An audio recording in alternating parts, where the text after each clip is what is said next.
Em nosso estudo de hoje, a lição 36 do livro Justiça Divina, que tem por título Lei do Mérito. Se presumes que Deus cria seres privilegiados para incensar-lhe a grandeza, pense na justiça antes da adoração.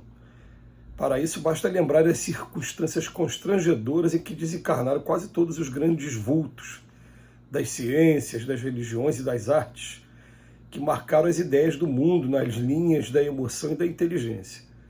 Dante, exilado; Leonardo da Vinci, semi-paralítico; Colombo, em desvalimento; Fernão de Magalhães, trucidado; Galileu, escarnecido; Bering, faminto; Lutero, perseguido; Calvino, endividado; Vicente de Paula, paupérrimo; Spinoza, indigente; Milton, privado da visão; Lavoisier, guilhotinado; Beethoven, surdo; Mozart, em penúria extrema; Braille, tuberculoso; Lincoln, assassinado; Joly, inválido; Curie, esmagado sobre as rodas de um carro; Lilienthal, num desastre de aviação; Pavlov, cego; Gandhi, varado a tiros; Gabriela Mistral, cancerosa.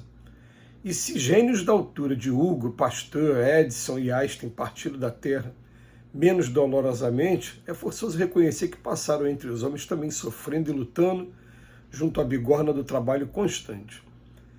Cada consciência é filha das próprias obras, cada conquista é serviço de cada um. Deus não tem prerrogativas ou exceções. Toda glória tem preço. É a lei do mérito que ninguém escapa.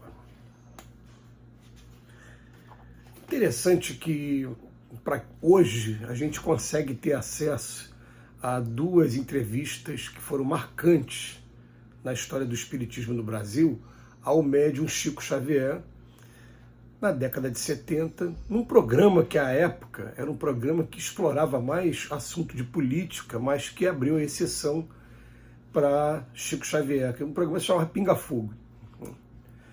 Era um programa de perguntas e respostas. O entrevistador passava por uma sabatina de perguntas. E tem um momento que se pergunta por que José Arigó, que foi um médium que apareceu na década de 40, de 50, e que ele incorporava um espírito chamado Dr. Fritz e fazia cirurgia, por que ele havia tido uma desencarnação violenta?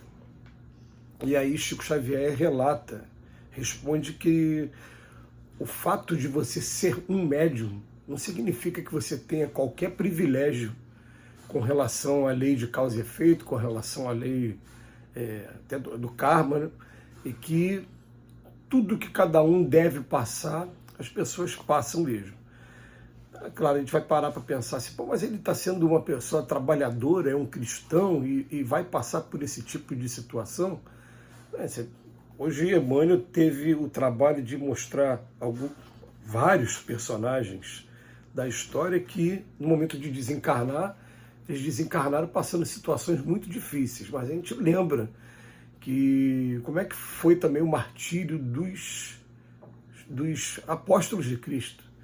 E hoje a gente tem documentários aí no YouTube também, mostrando lá como é que foi a morte de cada um, desde Pedro, que foi crucificado de cabeça para baixo, porque dizia que não merecia ser crucificado, morrer da mesma maneira que Jesus, pediu para que a cruz fosse colocada de cabeça para baixo, até Paulo, que quando houve os incêndios de Roma e que os cristãos começaram a ser perseguidos e Paulo foi morto também, então também mortos em condições assim violentas.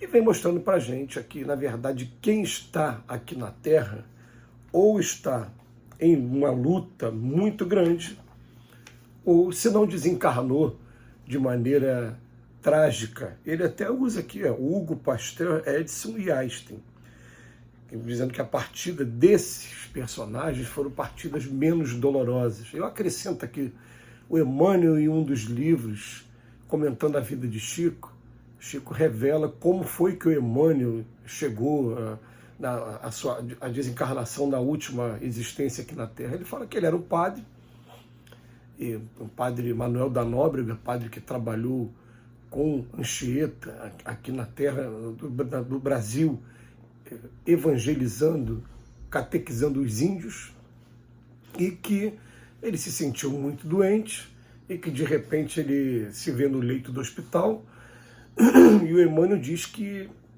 quando ele acordou ele já estava do outro lado da vida, em outro hospital lá no plano espiritual, e que a primeira preocupação dele foi com o crucifixo dele, que ele andava com um crucifixo. Você falou, cadê meu crucifixo? E quando ele falou isso, ele conseguiu projetar, materializar o crucifixo na sua mão.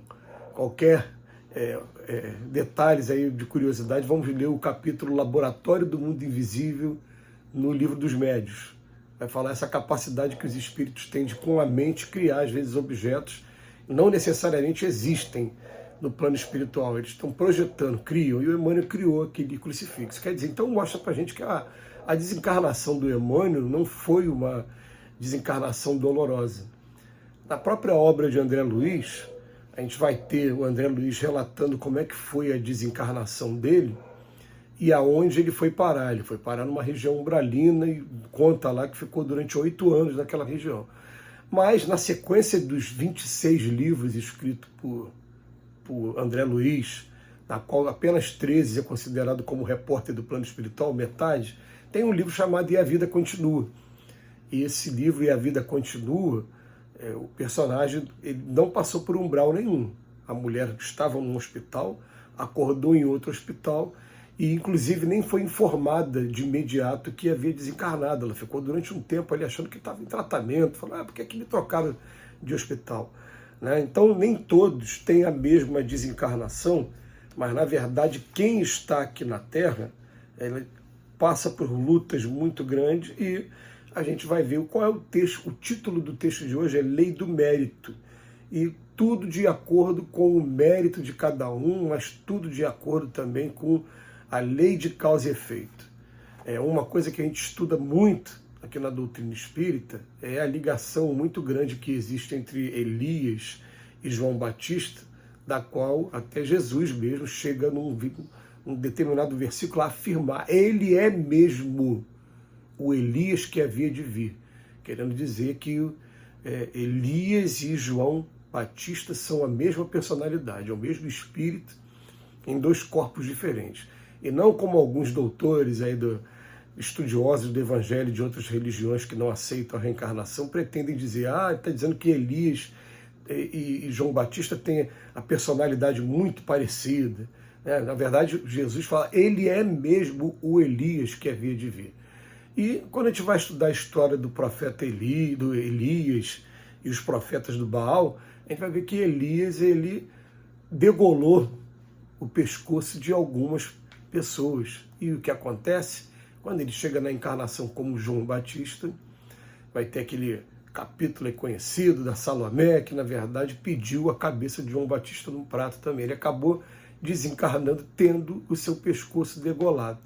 Não é que a gente vá de todas as maneiras passar como se fosse lei de talião, olho por olho, dente por dente. Não é isso.